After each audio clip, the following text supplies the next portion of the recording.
ದೇವರ ನಾಮಕ್ಕೆ ಸ್ತೋತ್ರವಾಗಲಿ. ಈ ಒಂದು ಶ್ರಮೆ ಮರಣ ದಿನಗಳಲ್ಲಿ ನಾವು ನೋಡುವಾಗ ಯೇಸು ಕ್ರಿಸ್ತನನ್ನ ಶಿಲುಬೆಗೆ ಹಾಕಿಸಿದ್ದ ಕುರಿತಾಗಿ ನಾವು ಧ್ಯಾನವನ್ನ ಮಾಡ್ತಾ ಇದ್ದೇವೆ.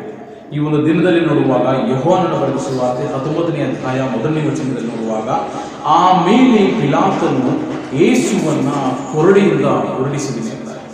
ಆತನನ್ನ ಯೇಸುವನ್ನ ಕೊರಡೆಯಿಂದ ಹೊರಡಿಸಿದನು. ಅಲ್ಲಿ ನೋಡುವಾಗ ಆ ಕೊರಡೆಯನ್ನ ಹುರಿಯುವಾಗ ಅದನ್ನ ಆ ಒಂದು ರೋಮನ್ ಸಾಮ್ರಾಜ್ಯದವರು ಯಾವುದೇ ಒಂದು ಅವರನ್ನು ಕೊರಡೆಯಿಂದ ಹುರಿಸಿದ್ರಂತ ಮೊದಲನೇದಾಗಿ. ಆಮೇಲೆ ಈ ಒಂದು ಶಿಲುಬೆಗೆ ಹಾಕಿಸುವುದನ್ನ ನೋಡುವಾಗ ಇದು ರೋಮನ ಒಂದು ಸಾಮ್ರಾಜ್ಯದಲ್ಲಿ ರೋಮನ್ ಸಿಟಿಜನ್ಸ್ಗೆ ಇದನ್ನ ಶಿಲುಬೆಗೆ ಹಾಕಿಸ್ತಿಲ್ಲ. ಓನ್ಲಿ ಲೋವೆಸ್ಟ್ ಕೈಂಡ್ ಆಫ್ ಕ್ರಿಮಿನಲ್ಸ್ಗೆ ಈ ಶಿಲುಬೆಗೆ ಹಾಕಿಸುವಂತಹ ಒಂದು ಪದ್ಧತಿಯಾಗಿದೆ. ಅದನ್ನು ನಾವು ನೋಡ್ತೇವೆ. ಇನ್ನೊಂದು ವಿಷಯವನ್ನ ನಾವು ನೋಡುವಾಗ ಈ ದಿನಗಳಲ್ಲಿ ನಾವು ಯೇಸು ಕ್ರಿಸ್ತನ ಒಂದು ಶಿಲುಬೆಯನ್ನ ಸಿಂಬಾಲ್ ಅನ್ನ ನೋಡುವಾಗ ನಾವು ಅದನ್ನ ಗ್ಲೋರಿಯಾ ಅಂತಾಗಿ ವಿಕ್ಟರಿ ಅಂತಾಗಿ ಎಂಬುದಾಗಿ ನಾವು ಅದನ್ನ ಪರಿಗಣಿಸ್ತೇವೆ. ಅದನ್ನ ನಾವು ವಿಕ್ಟರಿ. ಆದರೆ ಪಿಲಾತನ ಕಾಲದಲ್ಲಿ ಶಿಲುಬೆಗೆ ಹಾಕಿಸುವಂಥದ್ದನ್ನು ನೋಡುವಾಗ ಅದೊಂದು ರಿಜೆಕ್ಟೆಡ್ ಪರ್ಸನ್ ಎಂಬುದಾಗಿ ಒಂದು ಕ್ರಿಮಿನಲ್ಗೆ ಹಾಕ್ತಕ್ಕಂತಹ ಒಂದು ಶಿಲುಬೆಗೆ ಹಾಕ್ತಕ್ಕಂಥದ್ದನ್ನ ನೋಡ್ತೇವೆ. ಆ ಶಿಲುಬೆಯ ನೋಡನ್ನ ಆ ದಿನಗಳಲ್ಲಿ ಸೂಚಿಸುವಂಥದ್ದು ಒಂದು ರಿಜೆಕ್ಷನ್, ಆ ದಿನಗಳಲ್ಲಿ ಸೂಚಿಸುವಂಥದ್ದು ಅದು ಒಂದು ನಾಚಿಕೆಗೆ ಕಾರಣವಾಗಿರ್ತಕ್ಕಂಥದ್ದು. ಆ ಒಂದು ದಿನಗಳಲ್ಲಿ ನೋಡುವಂಥದ್ದನ್ನು ನೋಡುವಾಗ ಅದನ್ನ ಸಫರಿಂಗ್ ಎಂಬುದಾಗಿ ಈ ಶಿಲುಬೆಗೆ ಹಾಕಿಸುವಂಥದ್ದನ್ನ ನಾವು ಈ ದಿನಗಳಲ್ಲಿ ಅದು ಒಂದು ಜಯದ ಅಂತ ನಾವು ನೋಡ್ತೇವೆ. ಅದನ್ನ ನಾವು ದೇವರ ಒಂದು ಮಹಿಮೆಗಾಗಿ ಎಂಬುದಾಗಿ ನೋಡ್ತೇವೆ. ಆದರೆ ಪಿಲಾತನ ದಿನಗಳಲ್ಲಿ ನೋಡುವಾಗ, ರೋಮನ್ ಸಾಮ್ರಾಜ್ಯದಲ್ಲಿ ನೋಡುವಾಗ ಆ ಒಂದು ಶಿಲುಬೆ ಅನ್ನೋದನ್ನು ನಾವು ರಿಜೆಕ್ಷನ್ ಅಂತ ಎಂಬುದಾಗಿ, ಒಂದು ನಾಚಿಕೆ ಎಂಬುದಾಗಿ ಮತ್ತು ಸಫರಿಂಗ್ ಎಂಬುದಾಗಿ ಅವರು ಸೂಚಿಸ್ತಾ ಇದ್ರು ಮತ್ತು ಅವರು ನೋಡ್ತಾ ಇದ್ರು. ಅವರು ಲೆದರ್ ಬೆಲ್ಟ್ ಇಂದ ಅದನ್ನು ಹುರಿಯುವಾಗ ಅದು ಪೀಸ್ ಆಫ್ ಬೋನ್ಸ್ ಅಂತ ಮೆಟಲ್ ಆನ್ ದ ಎಂಡ್ ಎಂಬುದಾಗಿ ಅವರು ಕೊರಡೆಯನ್ನು ಹುರಿಯುವಾಗ ಕೊರಡೆ ಒಂದು ಇನ್ ಹ್ಯಾಂಡಲ್ ಇರುವಾಗ, ಆಮೇಲೆ ಕೊರಡೆಯ ಒಂದು ಎಂಡಲ್ಲಿ ಅದೊಂದು ಮೆಟಲ್ ಇರ್ತಿರ್ತದೆ.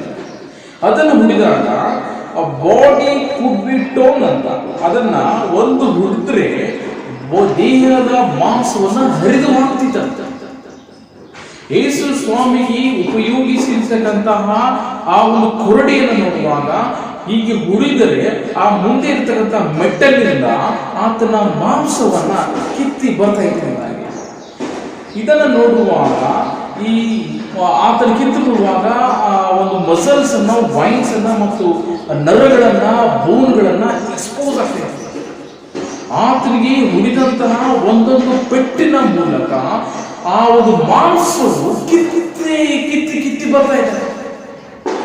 ಆತನಿಗೆ ಆ ಒಂದು ಕೊರಡೆಯಿಂದ ಹುರಿಯುವಾಗ ಇದನ್ನು ನೋಡುವಾಗ ಇನ್ನೋಸೆಂಟ್ ಸಫರಿಂಗ್ ಎಂಬುದಾಗಿ ಆತನು ಏನು ಮಾಡಲಿಲ್ಲ, ಆತನು ಸಫರ್ ಆಗ್ತಾ ಇದ್ದಾನೆ. ಆತನಿಂದ ಕೊರಡೆಯಿಂದ ಹುರಿಯುವಾಗ ಆತನಿಗೆ ಒಂದು ಕೊರಡೆಯಿಂದ ಮಾಂಸದೊಂದಿಗೆ ರಕ್ತವು ಚಿಮ್ಮಿ ಬರ್ತಾ ಇತ್ತು. ಆತನನ್ನ ಕೊರಡೆಯಿಂದ ಹುರಿಯುವಾಗ ಆ ಒಂದು ಮುಂದೆ ಇರತಕ್ಕಂಥ ಮೆಟಲ್ ಅನ್ನ ಏನಾಗಿದೆ ಅಂದ್ರೆ ಆ ಮೆಟಲ್ ಮಾಂಸವನ್ನು ಕಿತ್ತಿಕೊಂಡು ಬರ್ತಿತ್ತು. ಯೇಸು ಸ್ವಾಮಿಯನ್ನ ಶಿಲುಬೆಗೆ ಹಾಕಿಸುವಾಗ ಎಷ್ಟೊಂದು ಆತನು ಸಫರ್ ಆಗಿದ್ದ, ಎಷ್ಟೊಂದು ಆತನು ಹಿಂಸೆಗೆ ಒಳಗಾಗಿದ್ದನು ಎಂಬುದಾಗಿ ಈ ರೋಮ್ ಸಾಮ್ರಾಜ್ಯದಲ್ಲಿ ದಂಡನೆಗೀಡಾದ ವ್ಯಕ್ತಿಯನ್ನ ಶಿಲುಬೆಗೆ ಜಡಿಯುವ ಮೊದಲು ಅವನನ್ನ ಅಪಹಾಸ್ಯ ಮಾಡ್ತಿದ್ದಾರೆ. ಯೇಸು ಸ್ವಾಮಿಯನ್ನ ಯಾವ ರೀತಿಯಲ್ಲಿ ಅಪಹಾಸ್ಯ ಮಾಡಿದ್ರು ಎಂಬುದಾಗಿ ನಾವು ಮುಂದಿನ ದಿನಗಳಲ್ಲಿ ಅವನು ನೋಡೋಣ. ಒಂದೊಂದು ವಚನಗಳನ್ನ ನಾವು ನೋಡೋಣ. ಈ ಒಂದು ದಿನದಲ್ಲಿ ಯೋಹಾನನ ಬರೆದ ಸುವಾರ್ತೆ 19:1 ನೋಡ್ತಾ ಇದ್ದೇವೆ. ಪಿಲಾತನು ಯೇಸುವನ್ನ ಕೊರಡೆಯಿಂದ ಹುರಿಸಿದ್ದಾರೆ. ಆತನನ್ನ ಕೊರಡೆಯಿಂದ ಬಿಡುಗಡೆ ಮಾಡಲಾಗಿದೆ. ಅದನ್ನು ನೋಡುವಾಗ ಈ ಒಂದು ಕೊರಡೆಯನ್ನ ಬಿಡಿಸಿ ಆತನನ್ನ ಶಿಲುಬೆಗೆ ಹಾಕಿಸುವಂತ ಇದು ರೋಮನ್ ಸಾಮ್ರಾಜ್ಯದ ಒಂದು ಕಸ್ಟಮ್ ಆಗಿತ್ತು. ಅವರನ್ನ ಶಿಲುಬೆಯನ್ನ ಕ್ಯಾರಿ ಮಾಡಬೇಕೆಂದಾಗ ಈ ಒಂದು ಕ್ರಾಸ್ ಅನ್ನ ಕ್ಯಾರಿ ಮಾಡುವಾಗ ಅವರು ಗಿಲ್ಟ್ ಎಂಬುದಾಗಿ ಯೋಚನೆ ಮಾಡ್ತಾ ಇದ್ದಾರೆ. ಆದರೆ ಯೇಸು ಸ್ವಾಮಿ ಗಿಲ್ಟ್ ಅನ್ನ ಅನುಭವಿಸಲಿಲ್ಲ. ನಾವು ಮಾರ್ಕನ ಬರೆದ ಸುವಾರ್ತೆ 15ನೇ ಅಧ್ಯಾಯ 20-21 ನೋಡಬಹುದು, ರೋಮ 16:13 ನೋಡಬಹುದು. ಈ ಯೇಸು ಸ್ವಾಮಿಯನ್ನ ಕೊರಡೆಯಿಂದ ಗುಡಿಸಿ ಮೈಯಲ್ಲಿರ್ತಕ್ಕಂಥ ಮಾಂಸವನ್ನೆಲ್ಲ ಕಿತ್ತಿ ರಕ್ತವನ್ನೆಲ್ಲ ಹರಿಯುವಾಗಿ ಹುರಿದು ಆತನ ಶಿಲುಬೆಗೆ ಎಲ್ಲರೂ ನೋಡುವ ಹಾಗೆ ಔಟ್ ಆಫ್ ದ ಸಿಟಿಯಲ್ಲಿ ಆತನನ್ನ ಅನೇಕ ಜನರಿಗೆ ಕಾಣುವ ಹಾಗೆ ಆತನನ್ನು ನೇತಾಡ್ತಾರೆ. ಇಬ್ಬರಿಗೆ 13ನೇ ಅಧ್ಯಾಯದಲ್ಲಿ 11ರಿಂದ 13 ನೋಡುವಾಗ ಆತನನ್ನ ಇಬ್ಬರು ವ್ಯಕ್ತಿಗಳ ಮಧ್ಯದಲ್ಲಿ ಆತನನ್ನು ಹಾಕಿದರೆ ಎಲ್ಲರೂ ನೋಡ್ತಾ ಇದ್ದಾರೆ. ಎವ್ರಿವನ್, ಪ್ರತಿಯೊಬ್ಬರು ನೋಡಲಿ ಅಂತ ಸಿಟಿ ಹೊರಗೆ ಔಟ್ ಆಫ್ ದ ಸಿಟಿಯಲ್ಲಿ ಆತನನ್ನ ಶಿಲ್ಬೆ ಮೇಲೆ ಹಾಕಿದರೆ. ಯೆಶಾಯ 53ನೇ ಅಧ್ಯಾಯ 5ನೇ ವಚನದಲ್ಲಿ ನೋಡುವಾಗ ನಮ್ಮ ದೇಹಗಳ ದೆಸೆಯಿಂದ ಅವನಿಗೆ ಗಾಯವಾಯಿತು. ನಾನು ನೀನು ಮಾಡಿದ ಒಂದು ಪಾಪದ ನಿಮಿತ್ತವಾಗಿ ಆತನು ಗಾಯಗೊಂಡನು. ನಾವು ನಮ್ಮ ದೇಹಗಳನ್ನ ಪಾಪಕ್ಕೆ ಒಪ್ಪಿಸಿಕೊಡುವಾಗ ನಮ್ಮ ದೇಹದ ಕ್ಷಮಾಪಣೆಗಾಗಿ, ನಮ್ಮ ಪಾಪದ ಒಂದು ಕ್ಷಮಾಪಣೆಗಾಗಿ ಆತನು ನಮ್ಮ ದ್ರೋಹಗಳ ದೆಸೆಯಿಂದ ಅವನಿಗೆ ಗಾಯವಾಯಿತು.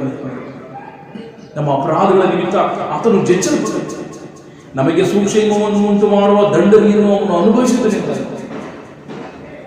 ರೋಮ 4ನೇ ಅಧ್ಯಾಯ 25ನೇ ವಚನದಲ್ಲಿ ನೋಡುವಾಗ ದೇವರು ಆತನನ್ನ ನಮ್ಮ ಅಪರಾಧಗಳ ನಿಮಿತ್ತ ಮರಣಕ್ಕೆ ಒಪ್ಪಿಸಿಕೊಟ್ಟು ನಮಗೆ ನೀತಿವಂತರೆಂದು ನಿರ್ಣಯ ಉಂಟಾಗುವ ನಿಮಿತ್ತ ಜೀವದಿಂದ ಎಬ್ಬಿಸಿದನೆಂಬುದಾಗಿ.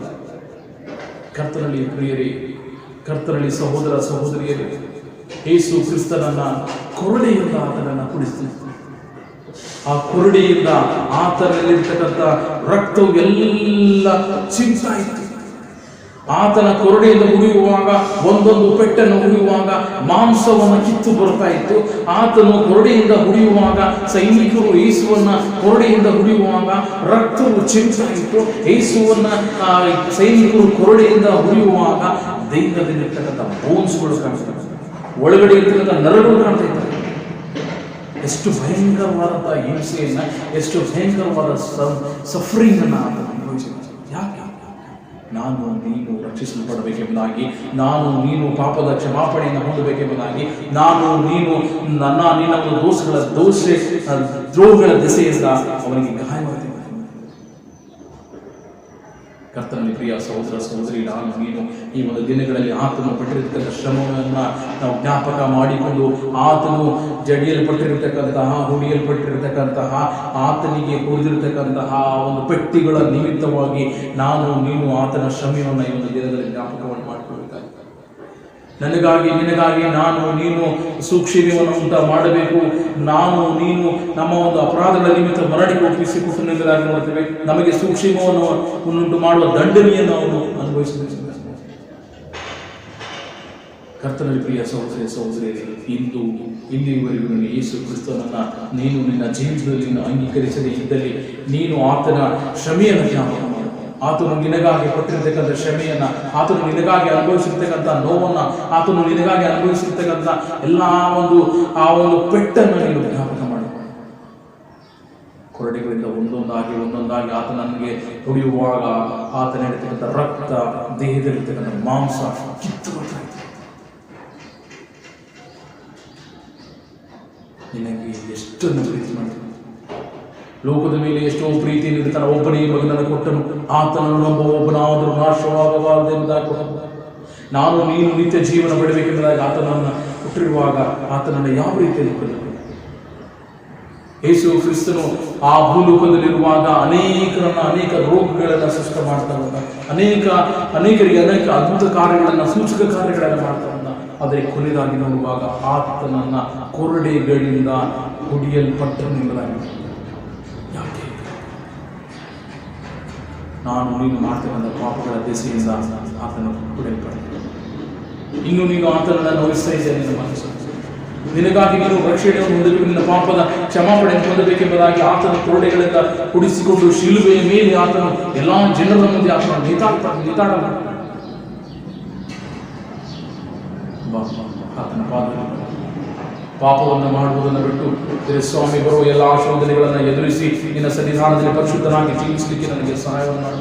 ನನಗಾಗಿ ನೀನು ಶಿಲುಬೆಯ ಮೇಲೆ ಹಾಕಲ್ಪಟ್ಟಿದ್ದೀವ, ನನಗಾಗಿ ನೀನು ಕೊರಡೆಗಳಿಂದ ಹುಡಿಸಲ್ಪಟ್ಟಿದ್ದೀವ, ನನಗಾಗಿ ಕರ್ತನೆ ನಿನ್ನ ದೇಹದ ರಕ್ತವನ್ನು ಚಿಮ್ಮಿತು ಕರ್ತನೆ, ನನಗಾಗಿ ನಿನ್ನ ದೇಹದಲ್ಲಿ ತೆಗೆದ ಮಾಂಸವು ಹೊರಬಂದಿದ್ದೇವೆ.